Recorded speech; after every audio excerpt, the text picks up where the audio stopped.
32 gigabytes of RAM for only $100, and they're great overclockers too. The T-Force VULCAN Z memory from TeamGroup is an amazing value, and today I'll show you the best settings for your Ryzen system and how to overclock them.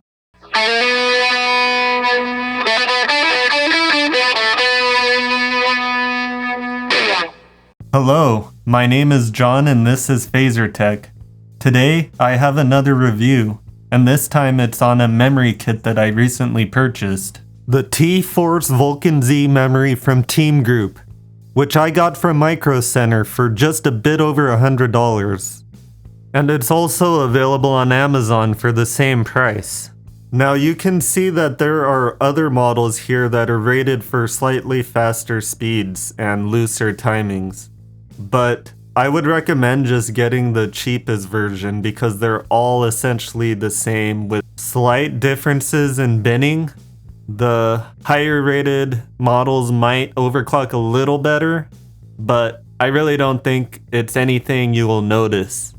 And that's because these memories all use the same die, which is the newer Micron 16 gigabit revision B. Now, something I found to be very helpful was this memory overclocking guide I found on GitHub, which I will link in the description below.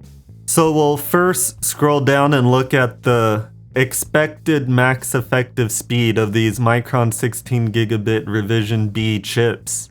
Now, you can only expect 5000 megahertz on the very best binned chips. Not all of them will go that high, but I found that the ones I got were able to easily hit 3800 megahertz by just loosening the timings a little bit. And you can see these memory chips also scale pretty well with voltage and can handle a lot they're giving a daily recommended voltage between 1.45 and 1.55, and personally I'm not running them this high, but if you have good cooling, good airflow in your case, then it's good to know that these can handle those such high voltages. And then down here in ranking, you can see the different ICs and how they rank, with S tier being the best, the Samsung 8 gigabit B dies. But in the A tier, the second best, these chips are placed there because of how well they can overclock. Now let's do a comparison to some G-Skill memory, which is known to be some of the best. This particular kit runs at 4000 megahertz and runs for $170 and has cast latency of 18 with subtimings 22, 22, 42 at 1.4 volts. Now, the TeamGroup memory I purchased was able to overclock to 3800 megahertz easily at these same timings with less voltage. I probably could have pushed it further, except my motherboard and CPU aren't capable of going much higher.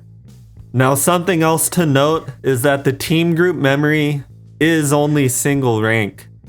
I'm not sure if this G-Skill memory is dual rank or not, but that does make a minor difference in performance, which I'll get into more in a bit. Now let's talk about getting the best performance possible out of this memory on an AMD system. I originally bought this memory for a Ryzen 3900X, and then later decided to buy a second kit to double my memory to 64 gigs of RAM. Now, going from 2 DIMMs to 4 DIMMs required for me to change some of the overclock settings in order to remain stable. So let's hop over onto the BIOS and show you what I learned. So first of all, the motherboard I'm using is an MSI B450 Tomahawk Max 2, and again, the CPU is a Ryzen 3900X. I'm running 4 DIMMs of this memory right now, which affected the maximum overclock. I had to drop it from 37-33 MHz using 2 DIMMs down to 36-66 MHz with 4 DIMMs and bump up the memory voltage to 1.4 volts. With 2 DIMMs, I was able to overclock to 37-33 MHz on stock voltage of 1.35 volts. I also set the SoC voltage a notch higher at 1.025 volts with 4 DIMMs. However, running this memory with 4 DIMMs is beneficial because it's single rank memory as opposed to dual rank memory, as you might find in some other kits. However, dual rank is harder to find these days.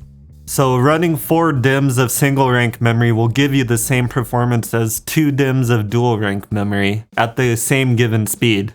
Now, here are the sub-timings I'm using. If you're shooting for higher frequencies, then I would start with 18, 22, 22, 22, 42 before trying to tighten them. You might need to loosen the cast latency from 18 to 19 or 20 to achieve the highest frequencies possible. The motherboard and CPU I'm using are not ideal to achieve the best memory overclock. It's best to run the Infinity fabric as high as possible and syncing it to the memory clock in a 1-to-1 ratio to get the lowest latency.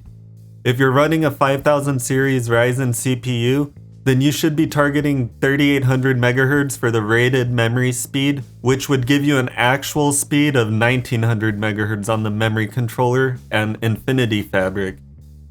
Ryzen 3000 series CPUs will most likely have a hard time at these speeds, so you should aim for 1800 MHz on those. As far as SoC voltage goes, I would start with 1.05 volts, but you can probably undervolt it a bit further to give the cores some more power headroom. But as always, your mileage may vary, so make sure you run proper stress tests first to ensure stability before using your computer.